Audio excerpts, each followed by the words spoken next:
All right, let's talk about HR. But I want you to forget all the hype about robots and AI for a second. We're going to dig into the real revolution that needs to happen in human resources. And I'm guessing it's not what you think. So let's jump right in. So let's just start with the biggest question on the table. In a world that's buzzing with talk about automation, what is the single greatest threat to HR's effectiveness? I mean, really. Is it tech taking our jobs? Is it some kind of massive skills gap? Well, here's the twist. The real threat, the thing that's actually holding HR back, it's not some futuristic AI overlord. Nope. It's something way more familiar and honestly way more destructive. Just simple, everyday inefficiency. We're talking about that soul-crushing admin that just eats up time and torpedoes credibility. And all of this inefficiency, it creates this constant low-grade chaos.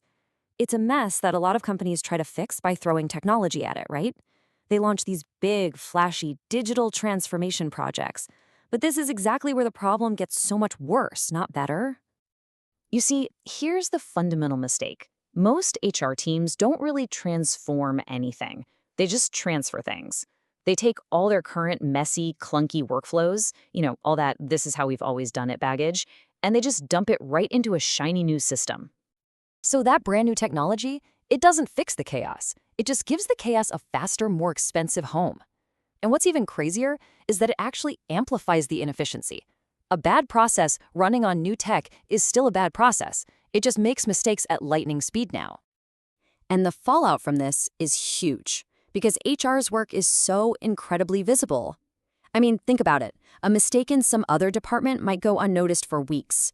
But a payroll error? Oh, everyone feels that one immediately and personally. The stakes are just so high. So what's the ultimate price of all this visible, amplified mess? It's a straight-up hit to credibility. Credibility for the amazing HR people who are trying their best inside these broken systems, and credibility for the entire HR function itself. It just plummets. And you know what happens when credibility drops, right? HR loses its seat at the strategic table. We hear all the time that HR wants to be more strategic, but here's the tough reality. Sometimes they are intentionally left out of the big conversations. Why? Because other leaders start to see HR as a source of complexity, not a source of solutions. Okay, so how do we possibly fix this? Well, it takes a totally different way of thinking. Before we even get to artificial intelligence, we have to embrace a whole new kind of AI. And this is it, the new AI. It's got nothing to do with machine learning. It's a philosophy. It's about avoiding inefficiency.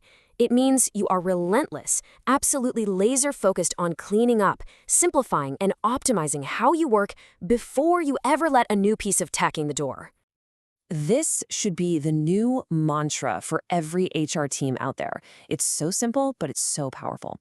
Before you do artificial intelligence, you must practice avoiding inefficiency. You've got to do the hard work of fixing your processes first, period. Because here's the terrifying part.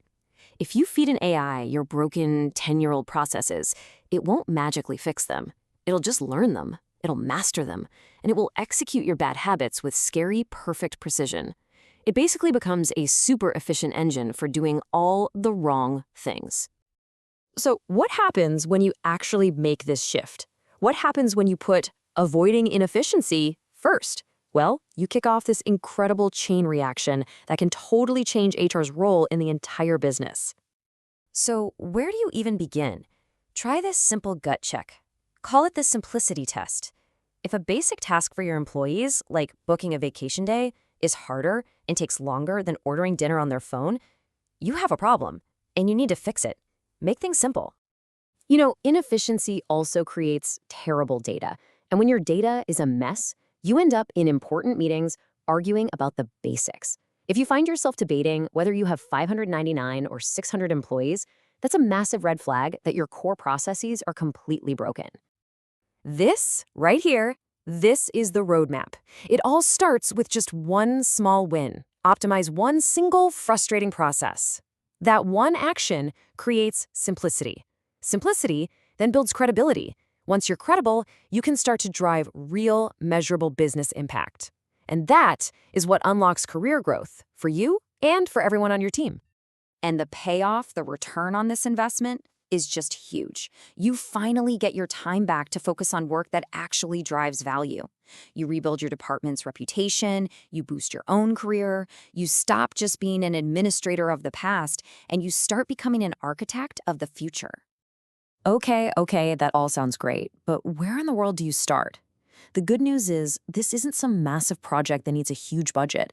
This is a quiet disruption, and it can start right now, with you.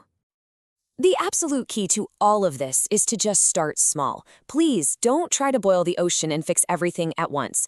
The goal here is momentum. Get one tiny win under your belt, then another, and another. Those small victories add up faster than you think. So what can you actually fix? This week even. Just pick one thing. Is there one broken process you can streamline? One clunky workflow you can optimize? One messy spreadsheet you can clean up? That's it. That's how this whole revolution begins. Because this, right here, is the real future of HR. It's not about automation, it's about optimization. It's about using the power of efficiency to take back your time, rebuild your credibility, and totally redefine your value to the business. The tech is just a tool. Efficiency is the strategy. And that really just leaves us with one final, very important question. It's not about if you should do this, it's about where you're going to start. So take a look at your own desk, your team, your company. What one inefficiency are you going to fix first?